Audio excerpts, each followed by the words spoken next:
If life is a labyrinth, then chasing the dream is a maze. We start off at the beginning with the idea of the dream, the goal in the distance. We head on our way, heading in the same direction, not knowing which path to take. But the start of this maze is the same for everyone. The start of the planning to achieve our dream.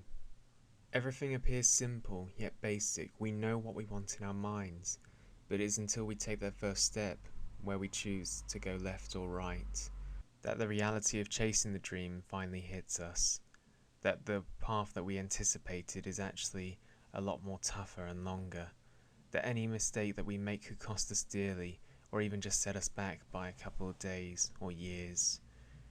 If we're fortunate enough to find the direction that we want, the questions now become how much determination, what pace should I go at, should I be going this too fast or take each step at moments at a time? The fact is that the maze is always going to continue to be there, setting up paths that split at every turn, that no matter what we choose, there's always going to be something that gets in our way.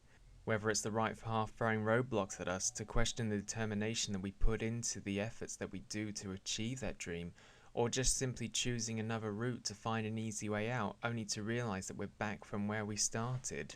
There are even times that we have to turn away from the path of our dream in order to focus on the reality of the situation, to find a job to give us the support, the finance to help make that dream a reality. That despite the fact that the dream is still in our minds, we have to stray away from the path, knowing that we plan to come back to it at any moment. This can be dangerous sometimes because we want to keep up on our dreams, and that despite the fact that it is so far away, the determination to keep going can really push us to the limit.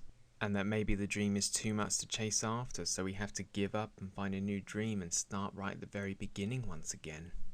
Sometimes the solution is presented to us through a friend who's chasing the same dream and is going already ahead, maybe even to the point they've achieved the dream, only to realize that the path they took is not the one that you want to take yourself. That this is where the point of being a human and an individual splits us completely, despite the fact that we may share dreams with same people who have the same views on the world as us. The question that remains is, how much are we willing to put in? What sacrifices are you willing to make in order to achieve the dream? Would you take methods that you view are corrupted, going beyond the moral means in order to achieve it, possibly tainting that dream for the rest of your life? Or would you rather go for a long and enduring test that is really going to push you to the limits that you may not recognize yourself when you get to the dream, that once the dream is there, are you the person that once aspired to get there in the end? If life is a labyrinth, then chasing the dream is a maze. Life may be linear, but it's the chase of the dream that makes us different from every person and individual. But when we look back after we've achieved that dream, we know that these are the experiences that make up who we are, and we can stand in the center of the maze with the goal in our hands, knowing that we got there through hard effort.